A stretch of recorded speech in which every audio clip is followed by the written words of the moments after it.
আজকে মাননীয় প্রধানমন্ত্রীর হাত ধরে, নরেন্দ্র মোদীজির হাত ধরে আমাদের বেকার যুবকদের কর্মসংস্থানের জন্য এই রোজগার মেলা আজকে 19তম তার এডিশন।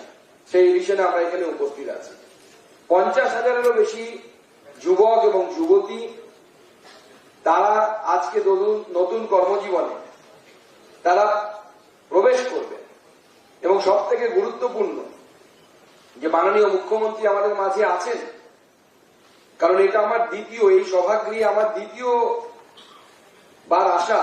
আমি এর আগেও একবার এসেছি, কিন্তু এবারে এটা কোয়াইট ডিফারেন্ট যে আমাদের মাঝে আমরা মাননীয় মুখ্যমন্ত্রীকে পেয়েছি।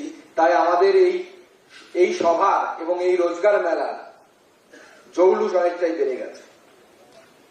এবং এই যে 19তম এডিশন হচ্ছে, এবারও প্রায় 50,000-এরও বেশি যুবক যুবতী তারা গোটা ভারতবর্ষ ব্যাপী এবং পশ্চিমবঙ্গের প্রায় 1000-এর কাছাকাছি যুবক যুবতী তারা আজকে এই কর্মসংস্থান রোজগার মেলার মধ্য দিয়ে তারা কর্মসংস্থানে প্রবেশ করছে।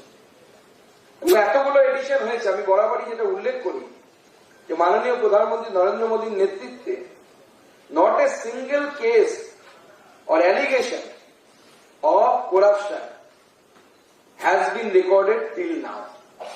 এখানে ইউনিয়ন ব্যাংক অফ ইন্ডিয়ায় যারা চাকরি পেয়েছেন, আমি শুধু জানতে পেরেছি, আমাকে রেলওয়ের আধিকারিকরা জানালেন যে কল্যাণী এমস এর প্রচুর যারা কর্মসংস্থান পেয়েছেন, যারা চাকরি পেয়েছেন তারা এখানে আছেন। অন্যান্য সেক্টর তারা আছেন, থাকবেন।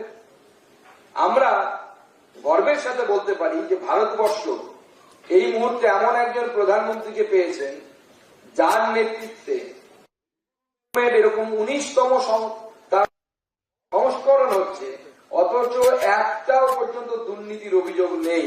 এবং এটা নরেন্দ্র মোদীর মতো প্রধানমন্ত্রীর দ্বারাই সম্ভব, অন্য কারো দ্বারা সম্ভব নয়।